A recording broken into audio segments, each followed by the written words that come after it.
Not only related to the patient cure and other thing, ये rules regulation जितने भी laws वगैरह Indian government ने बनाए हुए हैं, you must be aware of all this rules and regulation या लॉज जितने भी हैं, सो दैट अपने से कोई अगर मिस्टेक होती है तो क्या क्या सावधानियां अपने को बरतनी है। Clear? Overall this is about today's lecture medical jurisprudence.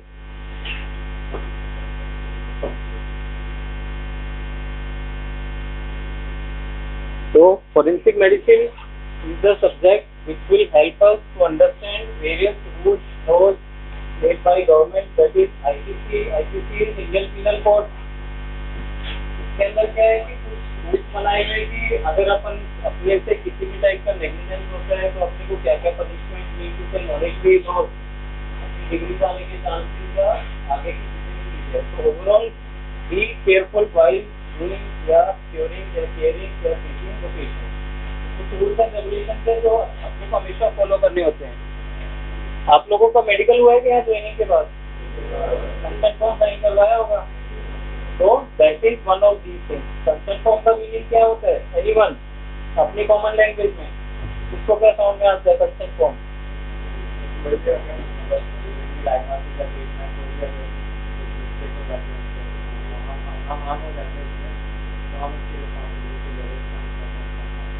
Overall क्या है कि आप लोगों से एक कंसेंट फॉर्म पे साइन लिया जाता है, उसमें बताया जाता है कि भैया आपके साथ ये होने वाला है, इसके ये पॉजिटिव पॉइंट्स है या इसके ये प्रोज है, इसके ये कॉन्स है, इसके करने से ऐसा होगा, इसके करने से वैसा होगा, तो यू हैव टू चूज। तो आपने साइन किया, it means you chose that particular treatment या जो भी plan, this is called as consent.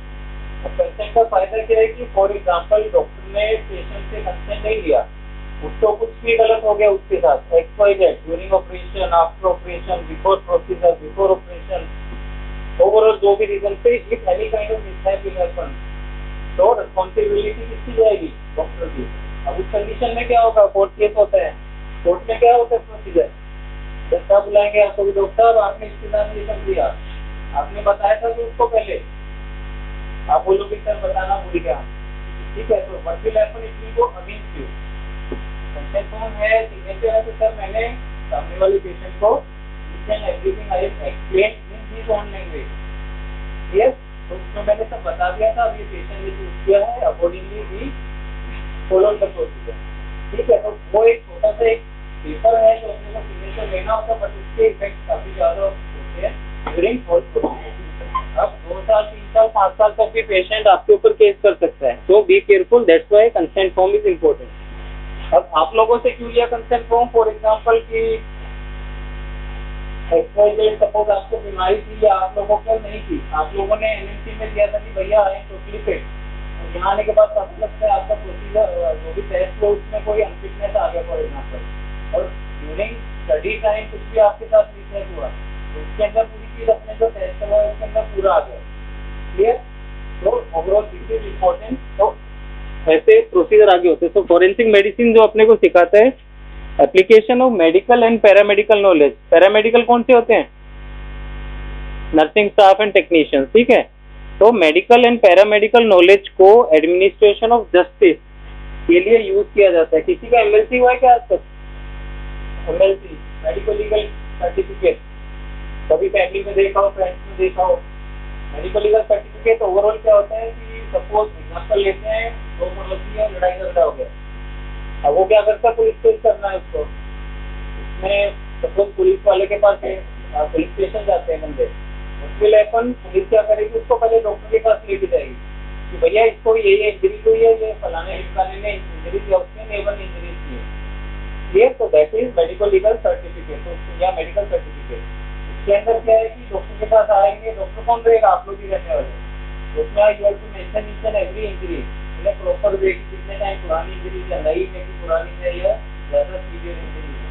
तो this is medical legal certificate. तो उसका यूज कहाँ होने वाले? बात में कोर्ट में, क्योंकि एक नेबर ने दूसरे नेबर पे एलिगेशन लगाया।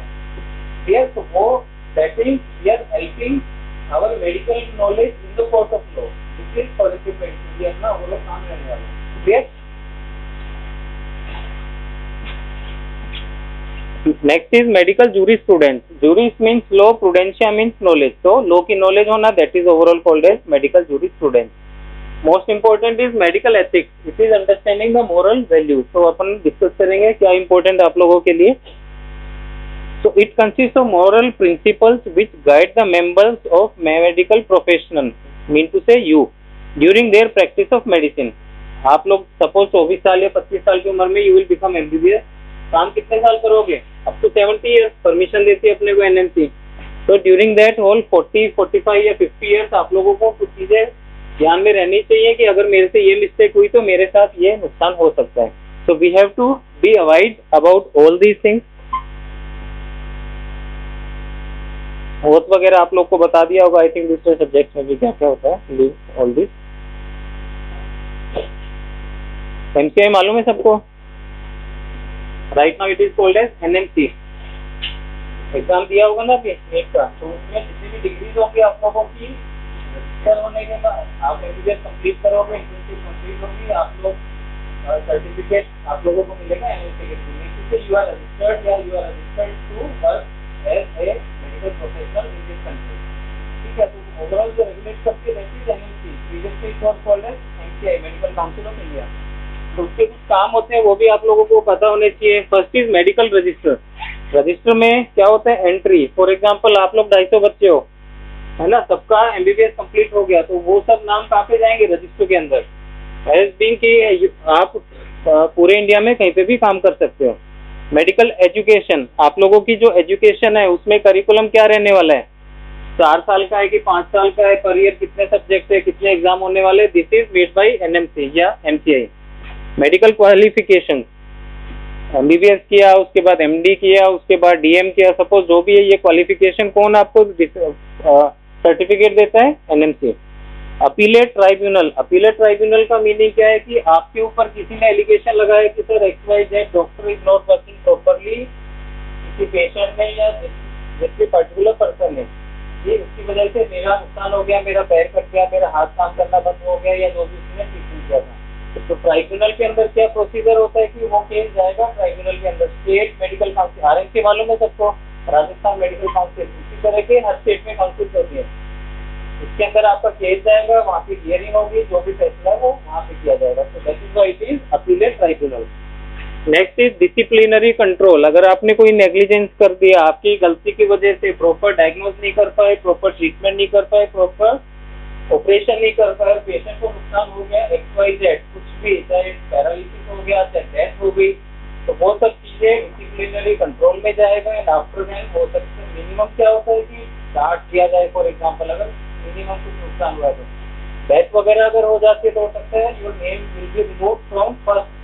That is medical registry. It means you are not suppose you are not allowed to work as a doctor in your future. ठीक है. तो काफी चीजें गाइडलाइंस होती हैं जो अपने को फॉलो करना होता है. इसमें कुछ शेड्यूल होते हैं.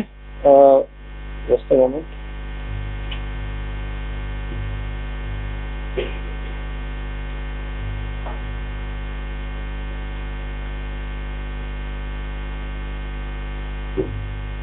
आप लोग जो बिलोंग करते हो वो शेड्यूल 1 में करते हो. Means contains the list of qualifications offered by या given by Indian universities by the council. तो आप लोग शेड्यूल 1 के अंदर आते हो. शेड्यूल 2 के अंदर जो बाहर से करके आते हैं. क्लियर. तो इतना बस ध्यान रखना. You are from schedule 1 of NMC regulation. State medical council के काम I have already explained. This is very important. Professional misconduct, that is infamous conduct in professional respect. तो हर प्रोफेशन के कुछ प्रोज भी होते हैं, कॉन्स भी होते हैं. तो इसमें अपने कॉन्स में क्या क्या रहने वाला है? Conduct on the part of medical practitioner. Medical practitioner कौन है? आप लोग हैं. Which can be reasonably regarded as disgraceful और डिसऑनरेबल. क्या क्या चीजें हो सकती हैं? जैसे कि Medical Council of India has prepared a list of acts which amounts to misconduct. वो लिस्ट में क्या क्या चीजें हैं? For example adultery. If you are having any kind of sexual attachment with your working people, nursing staff, with your colleagues, then it will be coming under misconduct. Clear.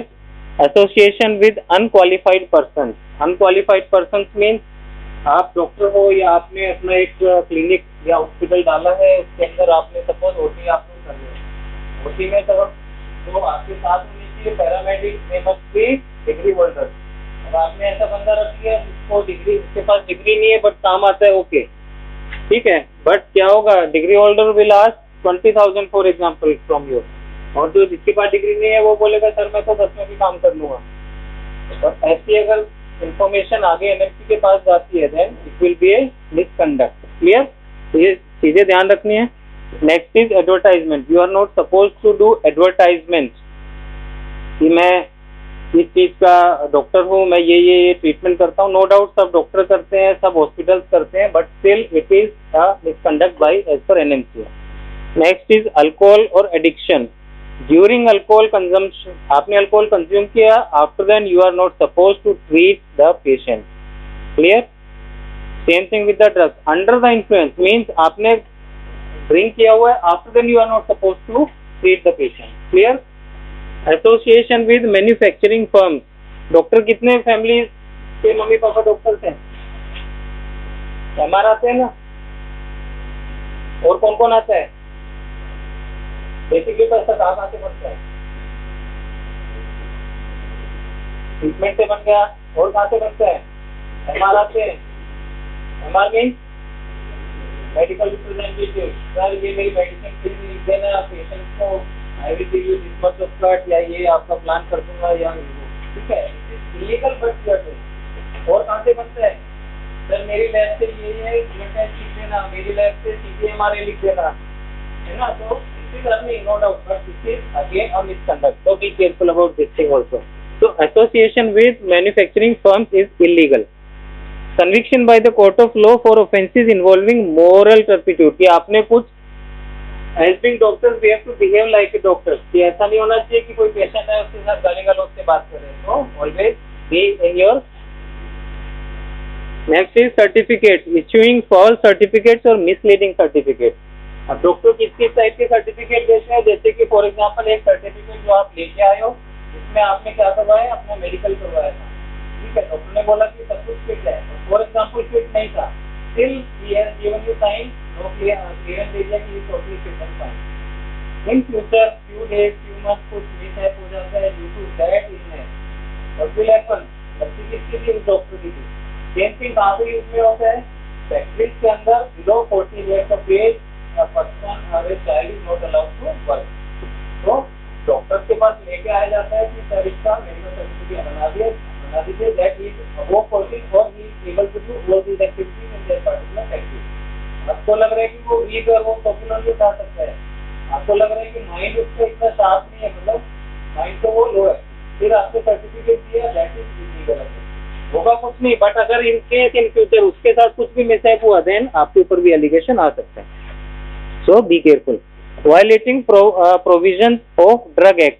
Drug act में जितने भी rules and regulation है, जैसे कि H type की जो schedule type की drugs है वो ओपनली आप ऐसे किसी को नहीं दे सकते हो। फॉर एग्जांपल कौन कौन सी हो गई, जैसे कि साइकेट्रिक पेशेंट की जो ड्रग्स है, ओपियोइड्स हो गए, वो ओपनली आप नहीं दे सकते हो until and unless that particular patient needs it. Clear?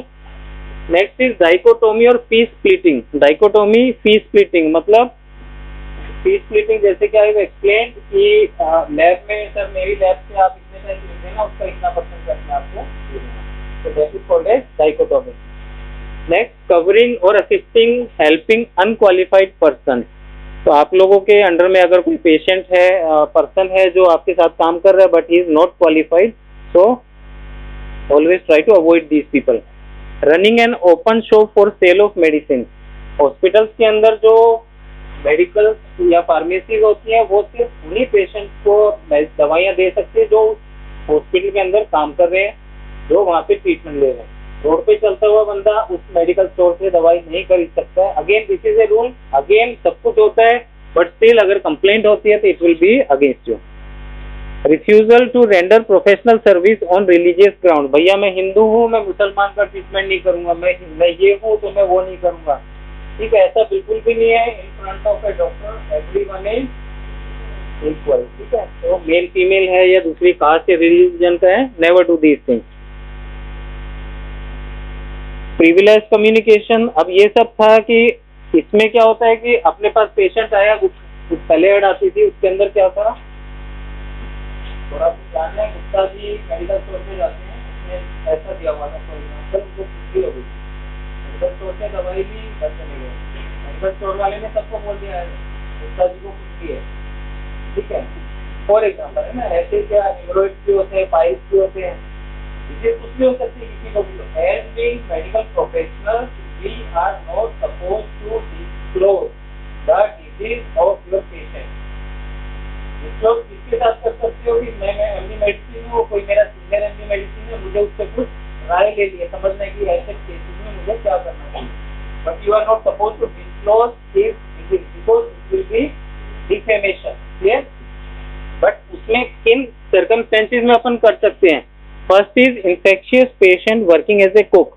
अब इसका एग्जांपल कैसे लेते हैं, आप लोग मैक्सिमम लोग कहाँ खाने वाले हैं, यहाँ पे खाना मैच में, कैंटीन में। अब सपोज आपको पता लग रहा है कि उसको तो हेपेटाइटिस भी है जो खाना बना रहा है, या उसको HIV है, या ऐसे इन्फेक्शन है जो स्वेटिंग के थ्रू और या किसी भी मटेरियल के थ्रू आपको भी होने के या किसी को भी होने के। इन दैट कंडीशन आप उसको डिस्क्लोज कर सकते हो, किसको जाके बता के, जो भी वार्डन है, जो भी हायर अथॉरिटी है कि सर इसको ये डिजीज है, प्लीज इसको इस जगह पे मत रखिए। सेकेंड एग्जांपल, कोई गाड़ी चलाते हैं, सपोज आप लोग का ड्राइवर है या बस का ड्राइवर है, उसको एपिलेप्सी का अटैक आते हैं बेबी के दौरे। अब ड्यूरिंग गाड़ी चलाने के टाइम पे दौरा आ गया तो व्हाट विल हैपन, कितने लोगों की जान खतरे में हो सकती है, ये तो we have to inform people. तो ऐसी कंडीशन में अगर आप डिस्क्लोज करते हो that is not illegal. Servant and employees, for example इसमें आ गया वेनरल डिजीज, तो कोई डिजीज ऐसी है जिसमें बताना पड़ने वाला है तो we have to inform.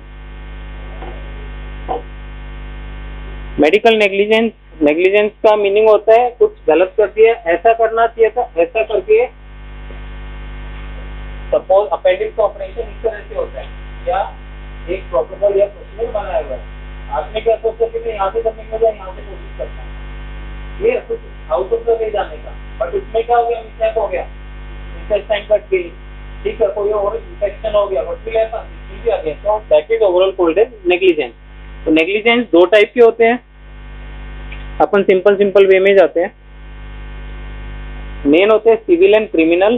Civil के अंदर फॉर एग्जांपल आपको मेडिसिन लिखनी थी कि आपको ब्लड प्रेशर है, मैंने अटोरवा स्टेटमेंट लिख दी फॉर एग्जांपल, है ना, बट आप उसमें डोज डालना भूल गए, या आप उसमें फ्रीक्वेंसी डालना भूल गए कि ओडी लेना है, बीडी लेना है, कितनी बार लेना है, पेशेंट को समझ में नहीं, उसने मेडिकल स्टोर से लिया, दिन में 2 बार खाना शुरू कर दिया, तो एंटीबायोटिक लिखी, उसमें डोज नहीं लिखा फॉर एग्जाम्पल। कोई बच्चे को मेडिसिन लिखी, उसमें तो कंपल्सरी होता है कि डोज 20 मिलीग्राम, और बोतल सिरप है कि ऑइंटमेंट है कि वो प्रॉपर लिखना होता है, क्योंकि बच्चों में डोज थोड़ा सा भी ऊपर नीचे उसका नुकसान होने के चांसेस होते हैं। तो अगर ऐसा कुछ हुआ है उससे उसका बीपी, जो अपन पहले एग्जाम्पल ले रहे थे, बीपी ओवर डाउन हो गया या बहुत ज्यादा बढ़ गया या जो भी हुआ, उसमें पेशेंट को नुकसान हुआ, व्हाट विल हैपन, ऐसे केसेस जाएंगे सिविल कोर्ट के अंदर। उसमें क्या है, ज्यादा पनिशमेंट नहीं होती, या तो 60-70 लगा दी जाती है, मैक्सिमम मॉनेटरी लॉस, या आपको 10,000 5,000 जो भी मतलब बच्चे हो इसे ऐसा करना है। नेक्स्ट इज क्रिमिनल नेग्लिजेंस, जिसमें आपके पास गुप्ता जी नाम के 2 पेशेंट हैं, ठीक है, गुप्ता जी एक का ऑपरेशन करना था दूसरे टाइप का, बी का करना था दूसरे टाइप का, आपने नंबर कर दिया। दूसरा क्या हो सकते हैं, राइट हैंड के अंगूठे का ट्रीटमेंट करना था, लेफ्ट हैंड का कर डाला, ठीक है। ऐसी कंडीशन में या फिर आप ऑपरेशन कर रहे थे, कोई इंस्ट्रूमेंट या कोई ऐसा चीज हो कि जहाँ पे ऑपरेशन कर रहे थे अंदर भूल गए, यूज कर दिया, भेज दिया, हो जाता है, ठीक है। ऐसी condition will go in criminal case, या फिर किसी पेशेंट की डेथ होगी due to your mistake, that will go in criminal court, उसमें आपको सजा, आपकी डिग्री भी जाएगी, आपको अंदर भी बैठना पड़ सकता है। तो बेसिकली 2 टाइप्स के होते हैं। Next is corporate and contributory. Corporate means stent डालना था, सपोज MI का अटैक आया है, ब्लॉक है उसके हार्ट के अंदर, तो स्टेंट डालने होते हैं। अब वो स्टेंट आपने जिस कंपनी को बोला है, आपने उसको विश्वास करके लिया, बट बाद में क्या पता चलता है जो कंपनी है वो फ्रॉड थी, उसने अच्छे क्वालिटी के इंस्ट्रूमेंट दिए नहीं, जिससे पेशेंट को नुकसान हो गया। तो that is corporate. As well as hospital ने कुछ अच्छा प्रोवाइड नहीं किया, आपको OT करना था, उसमें अच्छे इंस्ट्रूमेंट नहीं मिले, जिस वजह से पेशेंट का नुकसान हो गया, तो that is corporate. Next is contributory, जिसमें आपकी भी थोड़ी सी गलती थी, पेशेंट की भी गलती थी, दोनों की वजह से पेशेंट का नुकसान हुआ। यहाँ तक क्लियर है? ओवरऑल इतना ही लेते हैं।